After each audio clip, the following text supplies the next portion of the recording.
Slime Rancher is an interesting little first-person shooter, and it's kind of like one of the... Let me say this. You know, when you remove...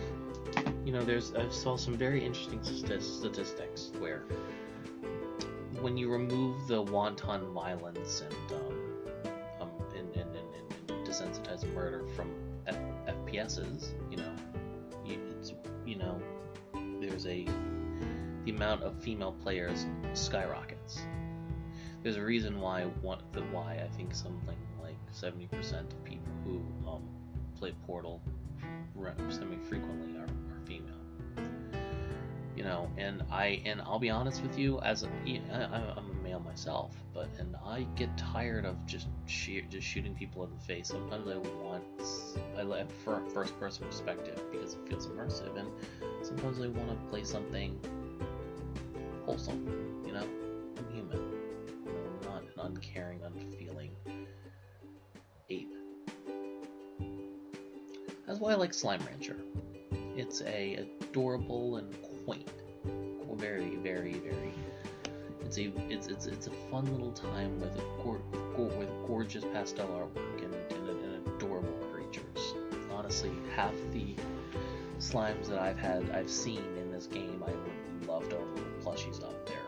Quite frankly, adorable. But what is Slime Rancher? Well, Slime Rancher is one part exploration and one part ranching sim. You effectively grow. You collect these things called plorts, which are dropped after a slime eats, and you basically sell them to make money, and then you can use that money to buy upgrades for your farm, both functionally and aesthetically. You can use the money to also open up new parts of the map, so it's fairly important. One of the things I found really fun and engaging with the game was, you sort of have to build it up. You have to have some plots to grow food, and some slimes like certain types of food, some don't. Then you have to also then you also have to have a place to house the slimes, because they have, and you can't have multiple, like more than 2 slimes of different types in the same pen, otherwise like they mutate and bad things happen. And it's a glorious, fun little time. There's random diaries and audio logs. You find them under notice boards, you find them under dogs. We ran out of... Oh, Lord. God bless Yahtzee Croshaw. But the point is a lot of the story is told through that. There's a previous owner beforehand, and he was told about you and left a bunch of little love notes and stuff about talking about his wife and his life and travels and all that.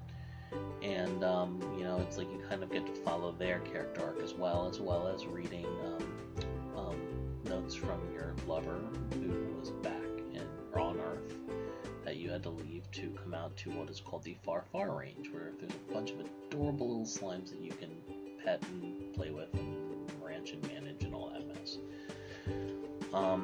Quite frankly, the Slime Rancher is one of my favorite little games in recent memory. I've opened up, I think, the vast majority of... I think I've unlocked almost everything in the game at this point, so there's little reason for me to pick it up again. But, for all things considered, for something like a $20 game, I was able to get damn near 30-40 hours out of it. And I was playing efficiently, mind you. There's also plenty of other little things you can do, little events that they have to get you back into the game. When I'm recording this, they have their Wiggly Wonderland where you can get possible new slimes and things like that. And it's just adorable and fun and a joy to play. I highly recommend, if you haven't played Slime Rancher yet, I highly recommend going to go pick it up. It's most certainly worth your time. I honestly would give it a adorable after I want to kill you, you're so cute.